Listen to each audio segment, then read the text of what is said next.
NEET में select होने के लिए ऐसा तो नहीं कि हमें बहुत कम टाइम पढ़ना होता है, एक लंबा टाइम होता है। साल हो गया, कोई 2 साल हो गया, तो कंसिस्टेंट रहना पड़ता है, ओबीडिएंट भी बहुत रहना पड़ता है। क्लास मिस करना तो बिल्कुल भी No नहीं। chance. टफ तो ऐसा मतलब ज्यादा कुछ नहीं रहा, क्योंकि मैं ना तो बहुत ज्यादा पढ़ती थी कि मेरे दिमाग पे बहुत ज्यादा प्रेशर आ गया। अब मैं कई दिन बहुत ज्यादा पढ़ ली ना, तो फिर ऐसे टेंशन अलग ही होने लग जाती है। फिर मैं बाहर जाके खेल लेती है 1-1.5 घंटे। छोटे बच्चे बहुत खेलते होते हैं, उनके अलग अलग गेम होते हैं, वो खुश भी बहुत होती है, दीदी आ गई खेलने के लिए। पेपर जब दिया आपने, आप गए, बैठे, पेपर खोला है, कैसा लगा? पहली बार देखते ही क्या लगा कि अब ये तो ये क्या आ गया। कामयाबी की सबसे सीधी राह होती है कि जब आप डर रहे हो तब भी आप चले, जब आप गिर जाओ तो आप फिर से उठे, और जब आप थक जाओ तो सिर्फ इतना याद रखें कि जो ठहर गया है वो वहीं रह गया है। इसी को अंग्रेजी में एक शब्द में कंसिस्टेंसी कहते हैं और हिंदी में से निरंतरता कहते हैं। मेरे साथ में आदिति हैं, आप अभी नीट में सिलेक्ट हुई हैं, 2025 में जो रिजल्ट आया है। इनके पिताजी हैं जो शिक्षक हैं, अध्यापक हैं, और अब माताजी हैं गृहिणी। अदिति, मेरा पहला सवाल आपसे यही रहेगा, ये कंसिस्टेंसी, जैसे हम बात करते हैं कि नीट में कंसिस्टेंसी बहुत इंपॉर्टेंट है, अब लगातार आपको पढ़ाई करनी होती है, इसके अलावा क्या और इम्पोर्टेंट चीज होती है? अगर आप नीट में सेलेक्ट होना चाहते हैं उसके लिए सबसे इम्पोर्टेंट चीज क्या है आपके हिसाब से? नीट में सिलेक्ट होने के लिए ऐसा तो नहीं कि हमें बहुत कम टाइम पढ़ना होता है, एक लंबा टाइम होता है। साल हो गया, कोई 2 साल हो गया, तो कंसिस्टेंट रहना पड़ता है, ओबीडिएंट भी बहुत रहना पड़ता है। क्लास मिस करना तो बिल्कुल भी No नहीं। chance. बहुत लोग होते हैं कि कभी टेस्ट के लिए छुट्टी मार लेते हैं कि हाँ संडे को टेस्ट है, तो सैटरडे को घर पे रह के पढ़ेंगे, तो वो क्लास मिस हो जाती है। और वो एक दिन की क्लास मिस होती है ना, तो वो आप चाहे 2 हफ्ते घर बैठ के आराम से पढ़ लो, वो भी पूरा नहीं कर पाती वो चीजें। तो क्लास तो कभी मिस करनी नहीं होती।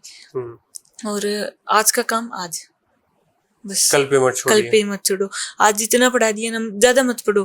बस जो सर ने बता दिया ना आज की इतना नोट्स बनाए हैं, 1 लाइन 2 लाइन जितने भी करे हैं, 2-4 क्वेश्चन करवाए हैं सर ने, और हर सब्जेक्ट में, फिजिक्स केमिस्ट्री चाहे कुछ भी हो, बस जो आज करवा दिया ना, बस वो आज खत्म कर दिया, चाहे उसको कितने टाइम लग जाए। अच्छा, मेरे को एक चीज बताओ, जैसे आपने इस बार पेपर दिया 2025 वाला, और ये बहुत से एक्सपर्ट्स जो सालों से नीट के साथ नीट की तैयारी करवाते हैं, बहुत सारे कोचिंग इंस्टीट्यूट्स हैं, हमारे इंस्टीट्यूट्स, हमारे जो एक्सपर्ट्स हैं, सबने कहा ये अब तक का टफेस्ट पेपर था हमने जितना देखा है, इससे टफ पेपर हमने नहीं देखा। टफ किस लिहाज से था ये? पिछले साल से अगर हम कंपेयर करें तो ये किस तरीके से टफ था? क्योंकि आ तो रहा है सब कुछ एनसीईआरटी के अंदर से। हमेशा तो जो पेपर आते हैं वो डायरेक्ट क्वेश्चन पूछ लेते हैं, या कोई 2-4 क्वेश्चन होते हैं जो घुमा के पूछ लेते हैं। इस बार उन्होंने मेजॉरिटी ऑफ क्वेश्चन ऐसे रखे जो बहुत बेसिक से शुरू होके एक्सट्रीम तक जा रहे हैं, और हर एक क्वेश्चन बायो में हो गया प्रोसेस बताना है लाइन वाइज, पहला पॉइंट, दूसरा पॉइंट, तीसरा पॉइंट, थोड़ा टाइम टेकिंग था, और थोड़ी लैंग्वेज ऐसी थी कि बच्चा ऐसे करे कि ये तो एनसीईआरटी में से है ही नहीं, ये क्या हो गया। अच्छा। ऐसे कई सिर्फ डाटा दिए हुए हैं, वो एनसीईआरटी में उनके फॉर्मूले नहीं दे रखे, पर वो उन्होंने फॉर्मूला पूछ लिया वहां पे। पेपर जब दिया आपने, आप गए, बैठे, पेपर खोला है, कैसा लगा? पहली बार देखते ही क्या लगा कि अब ये तो ये क्या आ गया। ऐसा मतलब फिजिक्स मैंने ऐसे कर दिया, आगे बायो में पहुंची तो सबसे पहले बायो शुरू की, ऐसे सारे पेज पलट के, फिर बायो में क्वेश्चन करने लगी तो थोड़ा टाइम लग रहा था, वो आ रहे थे क्योंकि वो सारा कुछ बहुत अच्छे से पढ़ रखा था, सभी टीचर्स ने बहुत अच्छे से करवा रखा था, तो वो एक एक पॉइंट करके जो ऑप्शन नहीं लग रहा बिल्कुल ही नहीं, बस काटा मारा वहाँ पे। वो आप बहुत सारे टेस्ट देते हो ना, तो वो प्रैक्टिस होती है कि हाँ ये तो हो ही नहीं सकता, हर जो प्रोसेस पूछ रही थी उसमें नंबर डाल के 1 पे ये हुई, 2 पे ये हुई, तो वो टाइम बचाती है बहुत ज्यादा। अच्छा। तो उस हिसाब से किया, बायो होगी, केमिस्ट्री होगी, जो नहीं है वो छोड़ दिया एक बार कि दोबारा देख लेंगे, कोई बात नहीं, एक बार तो कम से कम मैं पेपर कवर कर दूं पूरा। अच्छा। और फिजिक्स में गई, पहला ही नहीं आ रहा, दूसरा ही नहीं आ रहा, फिर 5-7 आए, फिर एक पेज पूरा ही नहीं है, अरे ये क्या हो गया। धीरे से घबरा गई। तो 2 मिनट शांत बैठ के सोचा था कि 1-1.5 साल की 2 साल की मैंने जैसे जाने तो नहीं दे सकती ना 2 घंटे में ही ऐसे। तो फिर पानी पूनी पी के दोबारा आराम से फिर वो क्वेश्चन करने लगी। फिर और क्वेश्चन हुए, थोड़े और हो गए। सेकंड राउंड में गई तो और क्वेश्चन हो गए। तो फिर थोड़ा सा ऐसे हो गया कि ठीक है पर इतना अच्छा नहीं हो जो मैं सोच के गई थी। तो आप इनको सेंटर से लेने गए थे, आप सेंटर से लेने गए थे अदिति को, तो जब आई तो देख के क्या लगा आपको कि इस बार क्या हुआ है? जैसे मैं सेंटर के सामने ही खड़ा था हाँ, और मैंने देखा सभी बच्चे जो आ रहे थे किसी का भी मुंह सामने नहीं था, आंखों में देख नहीं रहा था। अच्छा। सबका नीचे था।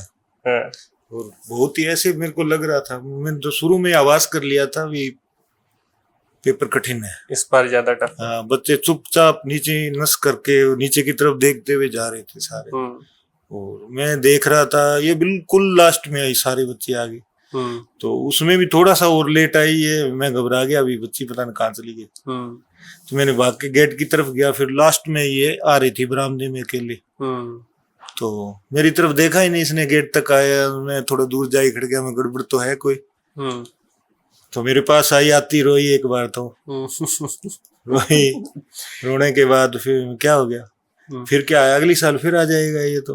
2 बार दे दिया तो 3 बार 4 बार वो चलता रहेगा। फिर कहते कितने रह गए, इसने बताया 10 बार रह गए। फिर वो तेरा सिलेक्शन हो जाएगा, 10 बार रह गए, पेपर कठिन हो जाएगा। अच्छा, आपको कॉन्फिडेंस आ गया था कि हो जाएगा?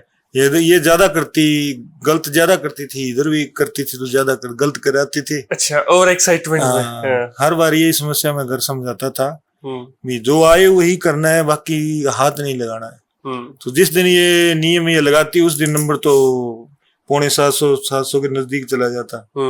और जब ये ज्यादा 720 में 720 लेने के चक्कर में रहती उस दिन थोड़ा 650 भी चली जाती थी। अच्छा, तो मैंने इसको अंदर भेजा, तभी लास्ट में यही कह के सबसे पहले बायो करनी है, उसके बाद केमिस्ट्री करनी है और फिजिक्स के लास्ट में हाथ लगाना है। ये मैंने कह के भेजा था इसको। अच्छा। तो जिसने फिजिक्स पहले की वो बच्चे, उनका नुकसान ज्यादा हुआ, क्योंकि पहले वो नर्वस हो गए एकदम, उनका सिस्टम ही उल्टा हो गया।